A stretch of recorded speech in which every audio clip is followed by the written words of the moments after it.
Bonjour les amis, nouvelle vidéo aujourd'hui pour parler de Tucker Carlson qui s'est fondu d'une nouvelle vidéo sur sa chaîne que je vous invite à voir dans son entièreté parce qu'il n'y va pas de main morte avec Trump, avec la politique américaine, avec Israël, avec Bibi, mais surtout il fait une révélation qui a l'effet d'une bombe. Et puis il va oser pointer du doigt un problème qu'ont les États-Unis, qu'ont tous les présidents américains avec Israël. Mais juste avant de l'écouter, bien sûr, comme d'habitude, n'oubliez pas de vous abonner, le pouce, le commentaire, le partage, le boost de la vidéo. Je remercie tous les donateurs, tous ceux qui soutiennent mon travail sur Tipeee, et je remercie tous ceux qui m'ont rejoint sur Patreon. Sur Patreon, je vous rappelle que c'est une plateforme où vous avez du contenu exclusif. On l'écoute et on en parle juste après. I can't, this president or any president, say no to Israel.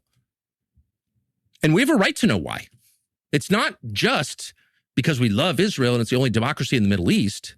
And if it is, then our leaders are dumber than we thought they were, but it's probably not that. Because they understand perfectly well how bad this is for the U.S. And there are, believe it or not, a lot of people in the White House who care about the United States. People with power in the White House. They're not all whatever you think they are, zombies doing Bibi's bidding. Some of them can see very clearly where this is heading. It's heading toward a nuclear strike by Israel on Iran. That's obvious. And that would be a world historic disaster. It's also clearly terrible for the American economy, for the American people, not even to mention the Americans who will die in numbers if this becomes a land war. So there are people working really hard, really late, trying to fix this, to get a peace, even one that diminishes us, where we have to take some lumps. They are doing that. That's the only reason we got to where we were yesterday. It's because people in the White House, taking no credit for it whatsoever, were working to end this because it's bad. But those people predictably were undercut. Our country was undercut by Israel, and there's apparently nothing we can do about it. So again, why is that? And once this is over, even before it ends, every American has a right to know, why does this tiny country have so much control over our government? Is it consent? It doesn't look like it. Now, Joe Kent said point blank when he resigned. And by the way, the day he resigned, he retained highest level security clearance. They tried to tell you, oh, he was a leaker, he was under investigation. It was a lie. They admitted it was a lie. He wasn't under investigation by the FBI. Untrue. And you know it's untrue because he held his security clearance till the day he left the building. So there's no intelligence in the U.S. government that Joe Kent couldn't see. None. He was one of the most informed people in the world. And his conclusion was, there's something weird going on here. And one of the clues is the Butler shooting, the shooting in the summer of 2024 during the presidential election, where President Trump was shot in the ear by a gunman a little over 100 yards away on the roof of a building called Thomas Crook's.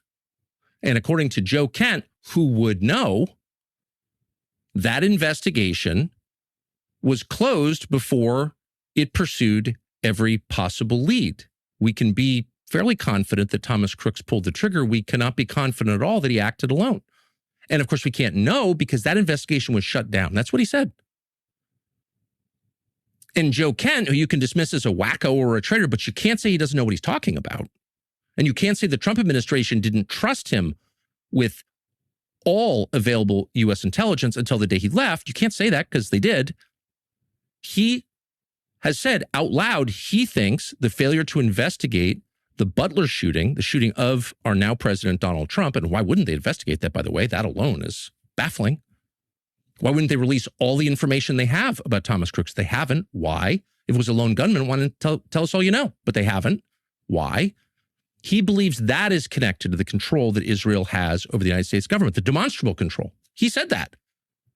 He also pointed to a couple of pretty shocking violations of the president's personal security by the Secret Service. They allowed things to happen that never happen around a president. Now, maybe they were mistakes. You want to think they were. But who's been fired at the Secret Service over those mistakes? No one that we're aware of. There's not been a wholesale reordering of the Secret Service. Their job is to protect the president, the elected president of the United States. And you do that not just because you love the president, but because our entire system hangs on the idea that the people get to choose their president and he can't be removed by force. That's democracy. If you could just take out the president by force, then how is democracy real? If people choose someone that larger forces don't like and they kill him, then you don't have a democracy. So protecting the life of the president is essential to the functioning of our system. And yet, on at least 2 occasions, they've proven that they haven't been able to do that. And yet, has there been an investigation into that? Has anyone been fired over that? No. Now, those of us who don't work there have no real idea what that means. But someone who just worked there until the other day, Joe Kent, said, I think that may be related to our inability to say no to Israel. Propos extrêmement forts de Tucker Carlson, qui nous dit tout simplement qu'il y a des faisceaux d'indices qui nous amèneraient à croire et à comprendre surtout qu'Israël a fait une démonstration de force envers Donald Trump pour lui dire « Nous pouvons te faire du mal, nous pouvons t'éliminer à chaque instant ». Ça me fait penser aux documents qui ont été déclassifiés par Donald Trump et son administration au tout début de son mandat, souvenez-vous, sur l'affaire Kennedy, où on apprend dans ces documents que finalement, ce seraient les services secrets israéliens qui auraient assassiné Kennedy, et on peut comprendre aussi le pouvoir qu'a Israël sur tous les présidents américains depuis le commencement. Et à ce propos, écoutez cette fois-ci Youssef Indy, nouvelle révélation sur Trump et Israël. Des 12 jours, ce sont les Israéliens qui ont demandé aux Américains de négocier pour eux le cessez-le-feu avec l'Iran. Et donc là, cette fois-ci, les Israéliens ont encore poussé Donald Trump à la guerre. Alors Joe Kent, qui a démissionné d'ailleurs récemment, lui ne croit pas en la thèse. Voilà. Donc lui ne croit pas en la thèse Epstein. Il ne pense pas que ça soit le dossier. Je ne le pense pas non plus. Lui, ce qu'il avance, c'est que Donald Trump ne craindrait pas particulièrement pour sa vie, mais pour la vie de ses proches. D'après ce que dit Joe Kent, après l'assassinat de Charlie Kirk, Donald Trump a véritablement eu peur, puisque Netanyahou lui a quand même offert un beeper en or, ce qui est en fait une menace. Et il a eu peur que, ce que dit Joe Kent, qu'un membre de sa famille, c'est-à-dire un de ses enfants ou petits-enfants, soit assassiné par les Israéliens. C'est quoi cette histoire de beeper en or, là ? En fait, quand il y a eu... Parce que Charlie Kirk, oui, certains, dont Candace Owens, disent que ce sont les Israéliens qui ont mené une... Mais elle n'est pas la seule à le dire, puisque Joe Kent dit qu'il faisait partie, son service était... participé à l'enquête sur l'assassinat de Charlie Kirk, et il dit on a été empêché d'aller au bout de cette enquête, et il y avait des liens. Voilà, il dit qu'il y avait des liens avec des États ou un État étranger. Simplement, il n'a pas pu aller au bout de l'enquête. Mais il ajoute que Charlie Kirk a été assassiné suite à son opposition à la guerre contre l'Iran.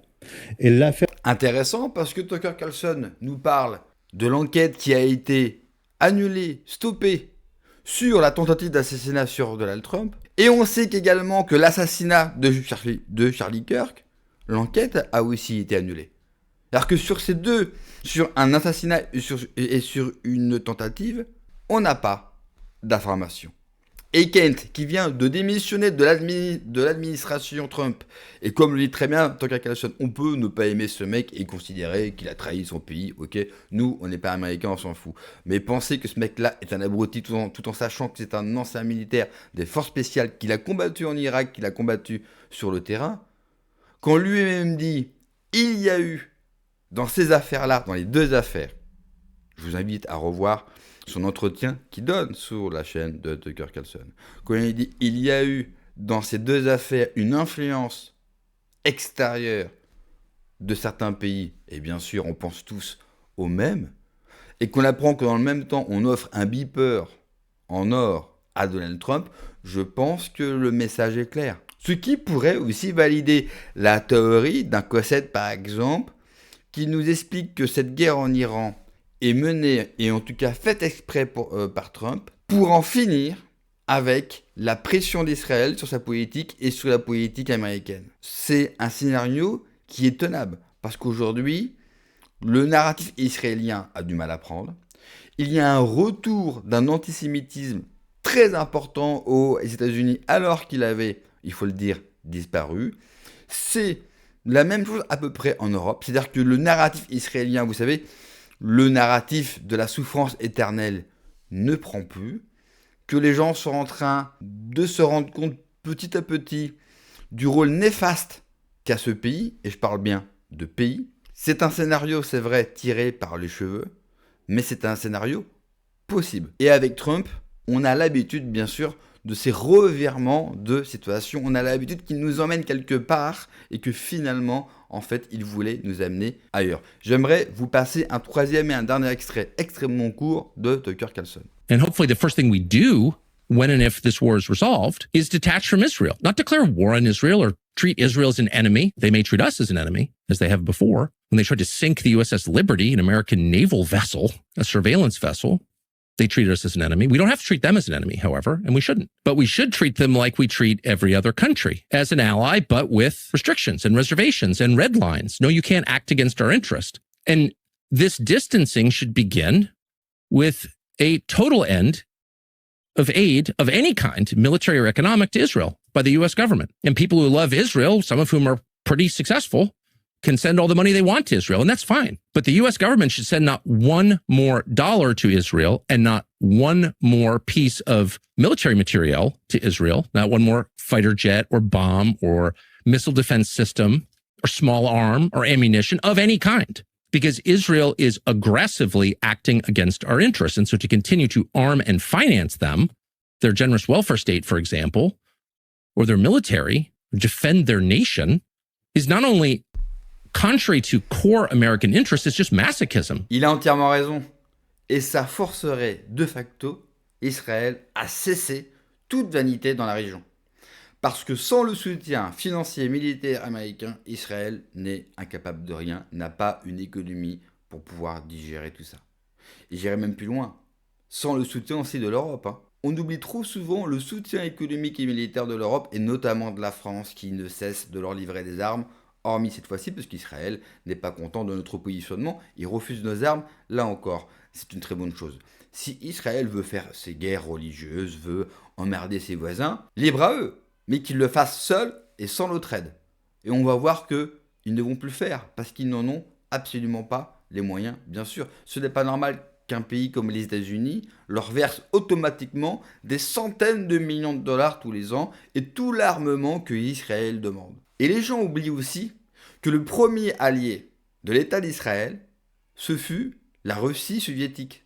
Les gens oublient, mais Israël, pendant longtemps, au tout début de la création de leur pays, eh bien, ils ont été un allié servant de la Russie soviétique, des bolcheviks, et étaient anti-américains. Ce n'est que plus tard qu'ils sont devenus un allié, bien sûr, des États-Unis, même si Tucker le dit très bien, ils sont en rien un allié des États-Unis, parce qu'au final, toutes les directions et tous les conflits où ils emmènent les Américains vont à l'encontre du bon sens et finissent toujours par retomber sur la tête des Américains qui doivent essayer de régler le problème. Le plus perturbant, c'est de se dire pourquoi aucun président américain a réussi à régler le problème israélien. C'est à se demander vraiment ce qu'ils ont contre eux pour pouvoir les contrôler ainsi. Merci d'avoir regardé la vidéo les amis, n'oubliez pas comme d'habitude de vous abonner, le pouce, le commentaire, le partage, le boost de la vidéo. Prenez soin de vous, que Dieu vous protège, allez ciao.